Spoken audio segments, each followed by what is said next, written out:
Hello students, कैसे हैं आप सभी। आपका हमारे YouTube channel make easy maths में बहुत बहुत स्वागत है।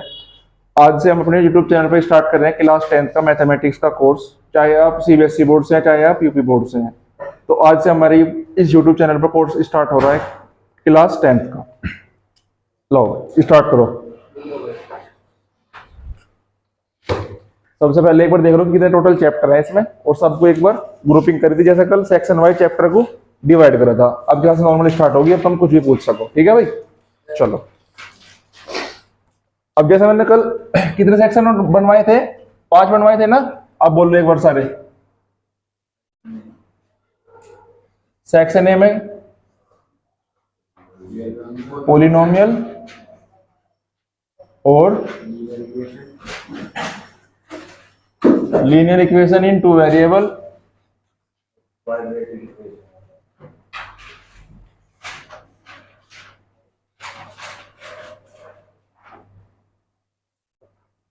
Quadratic equation. सेक्शन बी में arithmetic progression, AP, coordinate geometry.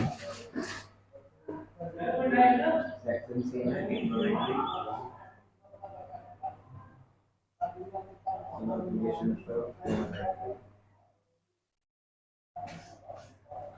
Section C में क्या है, ट्रिगोनोमेट्री।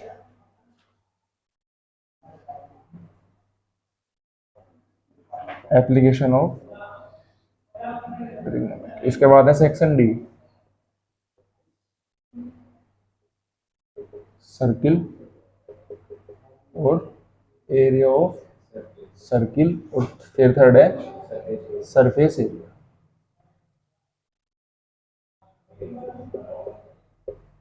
क्या हो गया कि सेक्शन ई दूसरा प्रोबेबिलिटी और स्टैटिक्स। अब देखो,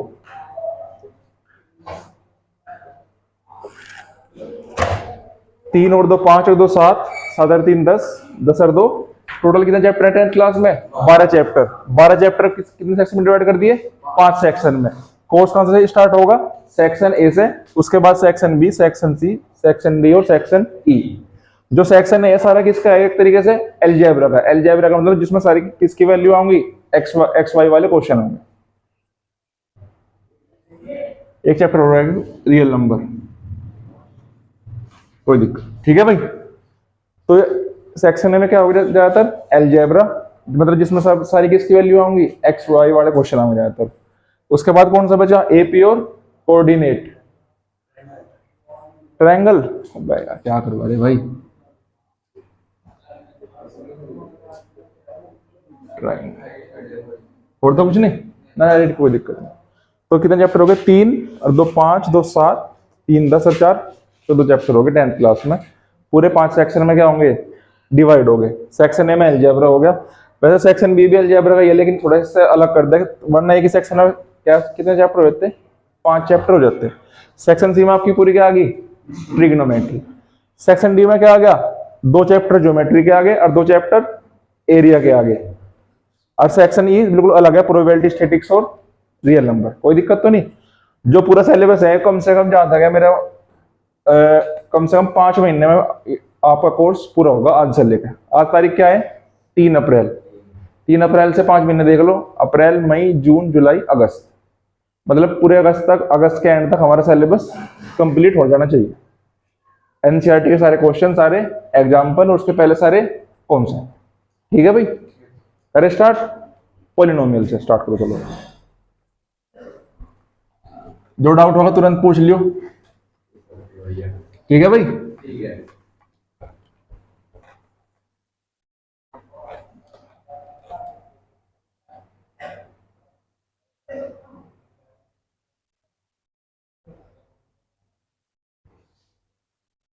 चैप्टर का नाम क्या है? पॉलिनोमियल। देखो, जब भी हम कोई चैप्टर पढ़ रहे हो, चाहे जितने भी चैप्टर हैं, 10 में 14 चैप्टर हो, सबसे पहले उस चैप्टर का पता होना चाहिए हमें, उसका क्या बेसिक कॉन्सेप्ट है। क्वेश्चन तो करने बाद में, लेकिन पहले क्या सीखना चाहिए? उसका कॉन्सेप्ट, कि चैप्टर का मतलब क्या है, चैप्टर में क्या हम पढ़ेंगे, और चैप्टर में चीजें हैं क्या, ठीक है भाई। तो स्टार्ट कहां से कर रहे? पॉलिनोमियल से। अब देखो, 2 चीज हो गए, एक तो वेरिएबल और एक कांस्टेंट। सबको सही दिख रहा ना? वेरिएबल और कांस्टेंट। अब देखो वेरिएबल का मतलब क्या है और कांस्टेंट का मतलब क्या है। जैसे मैं लिखा x plus 6 is equals to 10, एक लिखा मैंने x plus 8 is equals to 9, कोई दिक्कत तो नहीं? ऊपर x की वैल्यू क्या होगी? ये प्लस का 6 इधर जाके कैसे हो जाएगा? माइनस का। x की वैल्यू क्या आई? 4। नीचे x की वैल्यू क्या होगी? x is equals to 1। 8 इधर प्लस का इधर कैसा हो जाएगा? माइनस। तो 9 माइनस 8 गए 1। यहाँ पे x की वैल्यू क्या आई? 4। यहाँ पे x की वैल्यू क्या आई? 1। दोनों जगह, लेकिन दोनों जगह है तो x ही, लेकिन क्या होगी? वैल्यू चेंज होगी। तो जिसकी वैल्यू चेंज हो जाए उसे हम क्या बोल लेंगे? वेरिएबल। समझ गए? जिसकी वैल्यू कभी भी फिक्स ना हो सके x यहाँ y हो जाए चाहे z हो जाए। कहने का मतलब है जिसकी भी वैल्यू चेंज होती रहेगी, कभी जिसकी वैल्यू फिक्स नहीं होगी उसे हम क्या बोल लेंगे? वेरिएबल। बताओ कोई दिक्कत तो नहीं? जो आएगा उसकी वैल्यू चेंज क्यों है? यहाँ भी x है, यहाँ x की वैल्यू क्या आई? 4। यहाँ भी x है, यहाँ की x की वैल्यू क्या आई? 1। तो वैल्यू किसकी बदली? x की। तो वेरिएबल किसा बोल लेंगे? x को। x ही क्या होगा? वेरिएबल। अगर यहाँ होता a तो a वेरिएबल होता, b होता तो b वेरिएबल होता। कहने का मतलब जिसकी वैल्यू बदलेगी क्वेश्चन में वही क्या होगा? वेरिएबल। समझ गए? तो वेरिएबल क्या हो सकता है? जितने भी आपके अल्फाबेटिकल वर्ड है A to Z, A B C D सारे क्या हैं? वेरिएबल। क्वेश्चन आपने पढ़ा x में, वहां गया पेपर में y का तरीका वही होगा, लेकिन y हो गया उसकी जगह। समझ गए? वेरिएबल क्या होंगे? जिनकी वैल्यू चेंज होगी। अब आ जाओ कांस्टेंट। जैसे हमें लिखा 7 प्लस 8 15, 6 प्लस 8 बराबर, जो 8 की वैल्यू यहां है वही 8 की वैल्यू यहां होगी। 7 और 8 15, 6 8 14। कांस्टेंट का मतलब जिसकी वैल्यू हमेशा क्या रहेगी? फिक्स। वो क्या होगा? कांस्टेंट। जितने भी हमारे सारे रियल नंबर हैं, या रियल नंबर बोलूं या जितने भी काउंटिंग नंबर है 1 2 3 4 5 6, मतलब सारे क्या होंगे? कांस्टेंट, जिनकी वैल्यू हमेशा फिक्स रहेगी। 8 है 8 ही रहेगा, 7 है 7 ही रहेगा। तो जिसकी वैल्यू कभी चेंज नहीं होने की वो कांस्टेंट, जिसकी वैल्यू चेंज होगी वो वेरिएबल। यहां तक कोई दिक्कत हो बताओ? तो एक चीज के अंदर दोनों कांस्टेंट सब आपकी जगह आ गई। अभी तो ये बताओ कि यहां तक कोई दिक्कत तो नहीं? नोट को जल्दी से।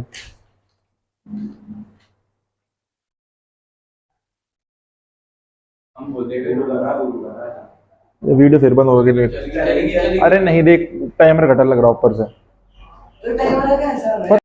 चलो ध्यान रख इसका आगे। चलो ठीक है भाई। तो वेरिएबल हो गया, कांस्टेंट हो गया।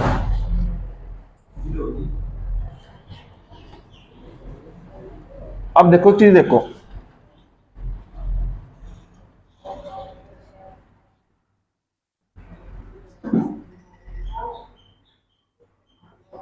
क्या नाम है? एक्सप्रेशन। क्या मतलब है? एक्सप्रेशन। अब देखो एक्सप्रेशन क्या है। जैसे मैं लिखा 7 और 8 लिख रखा, और 6 और 8 लिख रखा। अभी बताओ 7 और 8 में किसी का रिलेशन है? प्लस का। 6 और 8 में किसका रिलेशन है? प्लस का। तो एक्सप्रेशन क्या होगा? एक्सप्रेशन में होगा जिस जो दो या दो से ज्यादा चीजों में क्या पता होगा? रिलेशन। समझे बात को? कहने का मतलब जैसे मैं लिख दिया यहाँ पे x प्लस 2 लिख दिया, x और 2 में कैसा रिलेशन है? प्लस का। तो एक्सप्रेशन क्या होगा? जो हमें दो या दो से ज्यादा चीज के उसमें क्या पता होगा बीच में? रिलेशन। उसमें रिलेशन प्लस का है, उसमें रिलेशन माइनस का है, उसमें रिलेशन मल्टीप्लाई का। समझ गए? अगर हम लिखो 7 इंटू 8, अब रिलेशन कैसा हो गया? मल्टीप्लाई का। समझ गए? एक्सप्रेशन क्या होगा? दो जो इसके क्या पता होगा? रिलेशन। अब देखो ये एक्सप्रेशन वेरिएबल कांस्टेंट बताने का मतलब क्या है? अब धीरे धीरे चीजें क्या होती चली जाएंगी, जुड़ती चली जाएगी। कैसे? पॉलिनोमियल बना। 3 चीज बताइए अब तक, वेरिएबल, कांस्टेंट और एक्सप्रेशन।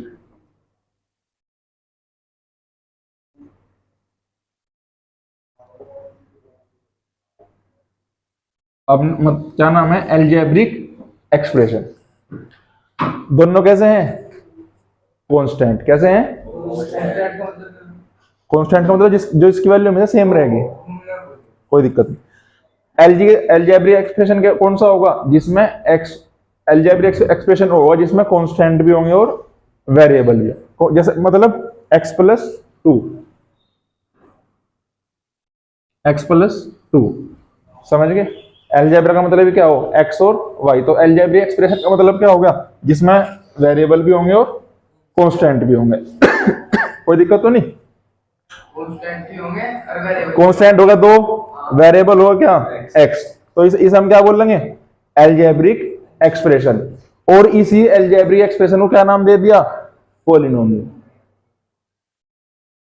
समझ गए। तो जो कांस्टेंट में भी है वे दोनों चीज है, अलजेब्रिक एक्सप्रेशन भी है दोनों। हाँ हाँ, समझ गए बात को। वेरिएबल भी है, देखो पहले क्या बताया मैंने, वेरिएबल कांस्टेंट, उनसे क्या बताया फिर एक्सप्रेशन, एक्सप्रेशन थे फिर अलजेब्रिक एक्सप्रेशन, अलजेब्रिक एक्सप्रेशन को क्या बोल दिया मैंने, पॉलिनोमियल। स्कूल की बात में कर लेना, बाद में करिए बात। ओए ठीक है भाई, इसे नोट करो जल्दी, एक लाइन नोट करी, अलजेब्रिक एक्सप्रेशन, इसकी इंग्लिश में डेफिनेशन। चलो भाई, तो अब तक हमने क्या पढ़ा, पॉलिनोमियल, ठीक है। वेरिएबल, कांस्टेंट और अलजेब्रिक एक्सप्रेशन। अलजेब्रिक एक्सप्रेशन को हमने क्या बोल दिया, पॉलिनोमियल। अब पॉलिनोमियल में क्या है, कितनी सारी चीजें हैं वो पहले वो पढ़ो।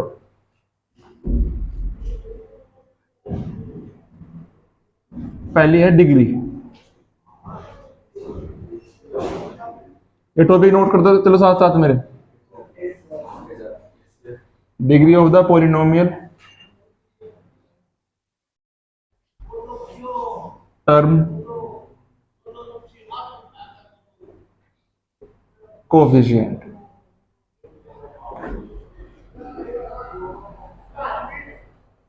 तीन चीज, degree of the polynomial, term और कोएफिशिएंट। और जो ये इन तीन, अगर ये तीन चीज नहीं सीखी ना, तो 3 चैप्टर हैं अभी फिलहाल, polynomial, linear equation, quadratic equation. अगर 3 चीज समझ में नहीं आई तो पूरे तीनों चैप्टर भी समझ में नहीं आएंगे, तो बहुत ध्यान से समझो तीनों चीजें अब, ठीक है जी। इसे तो पता है, इसके तो तुम चक्कर में पढ़ी हो ना, ठीक है भाई। ओए, degree of the polynomial,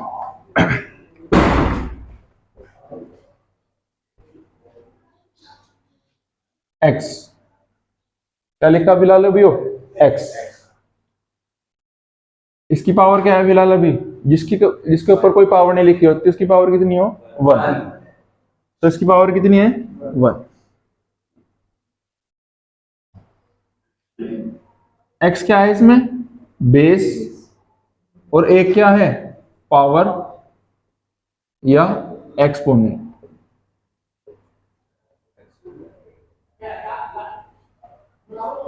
power का दूसरा नाम क्या है, एक्सपोनेंट, और ये नीचे क्या है, यो बेस। हमने लिख दिया एक्स की पावर 2। अब डिग्री पावर कितनी होगी इसकी, 2। बेस क्या है, सेम वही एक्स, समझ गए।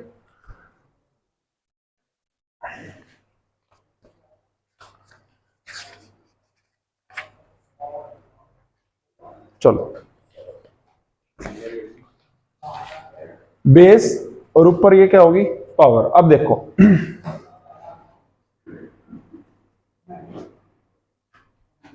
एक टॉपिक और लिखो, डिनोटेशन ऑफ पॉलिनोमियल।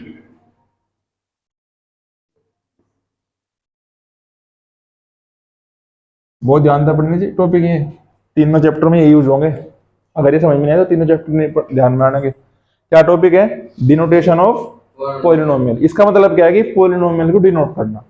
क्या करना, डिनोट। ये पॉलिनोमियल को हम डिस्क्राइब कैसे करेंगे, देखो अगर एक्सप्रेशन में वेरिएबल है x, तो पॉलिनोमियल कैसे डिनोट करेंगे हम, px।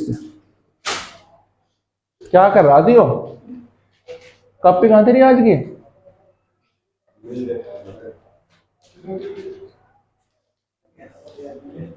अगर वेरिएबल है एक्सप्रेशन में x, px होगा पॉलिनोमियल, अगर fy तो py।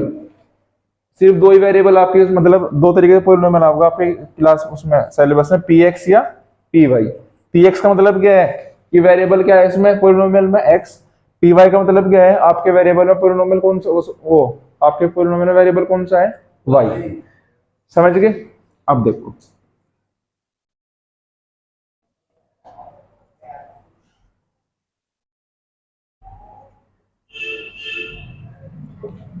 ये लिख रहा x square plus x plus 1। कितने वेरिएबल है यहाँ पे? एक वेरिएबल है सिर्फ एक्स। एक्स अलग क्या है? इसकी पावर कितनी है? 2। इसकी पावर कितनी है? 1। तो जो भी उसमें पॉलिनोमियल में जो हाईएस्ट पावर होगी वही क्या होगी? पॉलिनोमियल की डिग्री। समझ गए? एक तो पावर कितनी है यहाँ पे? 2। एक कितनी है? 1। ज्यादा कौन सी है? 2। तो डिग्री क्या होगी? 2। तो डिग्री की डेफिनेशन होगी पॉलिनोमियल की कि highest power of the polynomial is called degree of the polynomial. समझ गए बात को?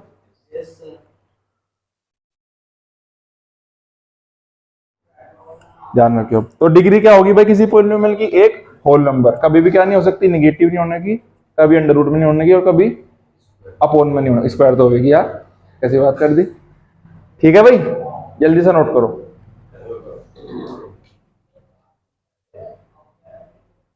देखो भाई एक दो एग्जांपल लिख लो डिग्री के।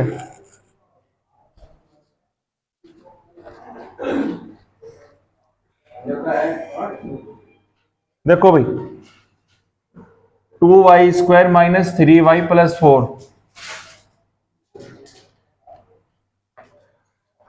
कल तक इन्हें कॉपी के ट्यूशन में आकर भी फाल डाल दूंगा तेरी।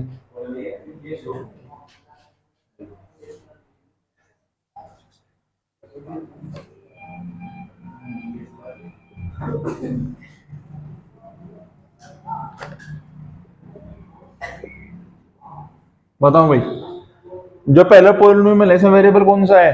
y का। तो पॉलिनोमियल क्या होगा? क्या हो गया? बोलना क्या बात होगी?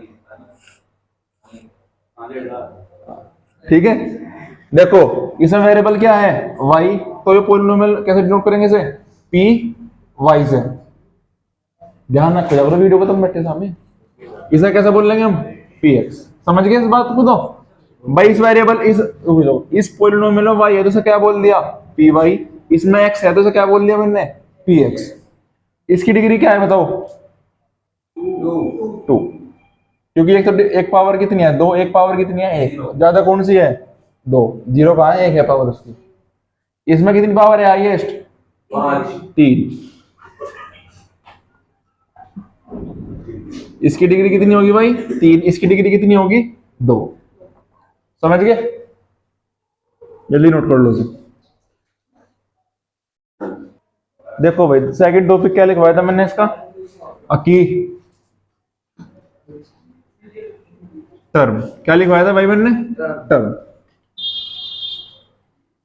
अब देखो समझो, कोई पॉलिनोमियल लिख रहा P X equals to X square plus 2। एक पॉलिनोमियल लिख रहा भाई X cube plus X square plus 3।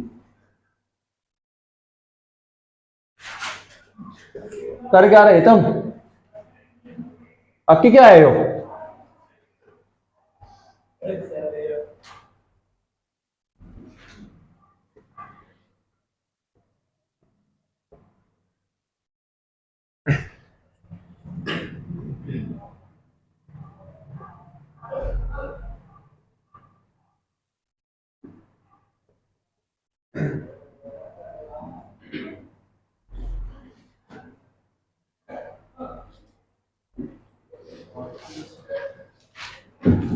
देखो अब कितने पॉलिनोमियल लिखे मैंने यहाँ पे? 1 2 3 4 5।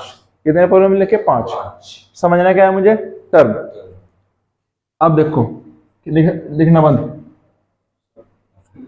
अगर बीच में प्लस या माइनस है तो टर्म क्या होंगी? उसमें ऐड होंगे। ऐड का मतलब जितने के बीच में प्लस माइनस है उतनी उसमें क्या होंगी? टर्म। कितने के बीच में प्लस है? 2 के भाई। एक्स स्क्वायर 2 के बीच में नहीं है क्या प्लस? तो कितनी टर्म होगी इसमें? 2। इसमें 2 प्लस कितने के बीच में हो गया? 1 2 3। तो इसमें टर्म कितनी होगी? 3। इसमें टर्म कितनी होगी? 1 2 3 4 1। अब देखो ये तो समझ में आ गया नहीं? अगर बीच में प्लस माइनस है तो टर्म आराम से पता लग जाएगी। अब इसमें क्या है मल्टीप्लाई, अब क्या लिख रहा है 4x²। इसमें कितनी टर्म होगी? एक। बस एक ही है, बस 4x²। इसमें कितनी टर्म होगी? एक। टर्म कम घटे बढ़ेंगी जितने इसमें प्लस या माइनस होते जाए। समझ गए बात को? प्लस है तो दो के बीच में दो टर्म होगी। मल्टीप्लाई और डिवाइड का तो पॉलिनोमियल है ही नहीं। अगर कोई पॉलिनोमियल सिर्फ क्या लिख रखी है मल्टीप्लाई के फॉर्म में, तो उसमें टर्म उतनी होगी जितनी उसमें लिख रही। सिर्फ कितनी टर्म है इसमें? एक ही टर्म से कंसीडर करेंगे, चाहे मैं मल्टीप्लाई में से कितना भी लिख लो। समझ गए? टर्म पे इफेक्ट क्या डाल लगी? प्लस और माइनस। जितने के बीच में प्लस माइनस होंगे उतने उसमें पॉलिनोमियल में क्या होगी? टर्म। मल्टीप्लाई में टर्म नहीं बढ़ने की। ठीक है? क्या भाई? बोलो।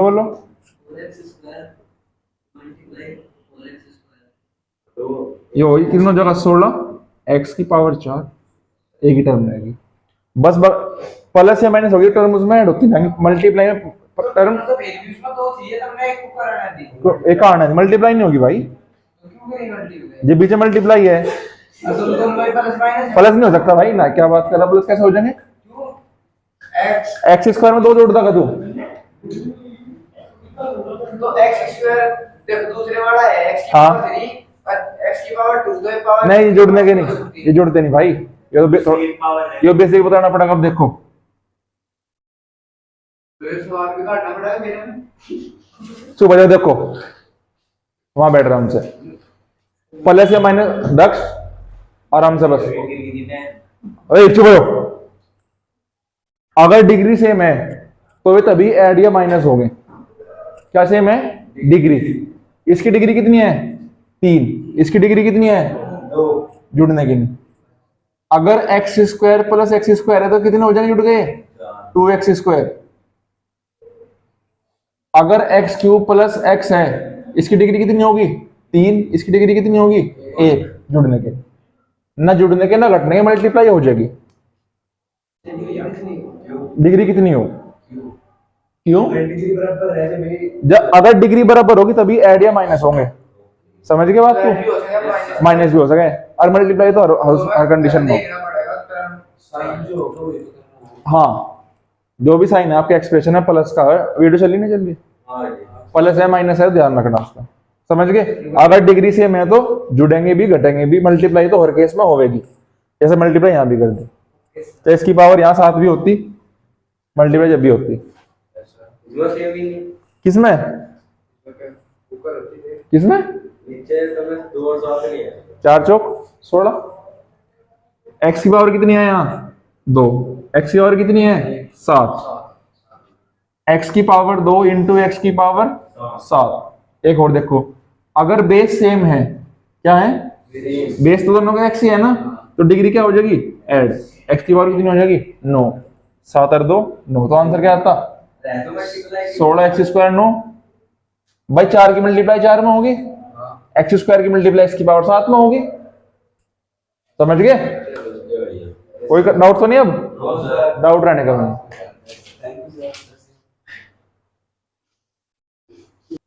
ठीक है भाई, तो आज तक कहां तक टॉपिक हो गया? टर्म तक हो गया। एक टॉपिक बच गया, क्या? कोफिशिएंट। तो टॉपिक कहां तक हो गया भाई? टर्म तक हो गया। एक टॉपिक हो रहा है किसमें, क्या? कोफिशिएंट। उसके बाद हम धीरे धीरे क्या पढ़ेंगे कल? Types of polynomial. कल का टॉपिक क्या रहेगा मेन? Types of polynomial. आज की क्लास यहीं तक खत्म। थैंक यू भाई। तो आज की वीडियो यहीं तक। अगर आपको वीडियो पसंद आई हो तो आप चैनल को लाइक शेयर सब्सक्राइब जरूर करें।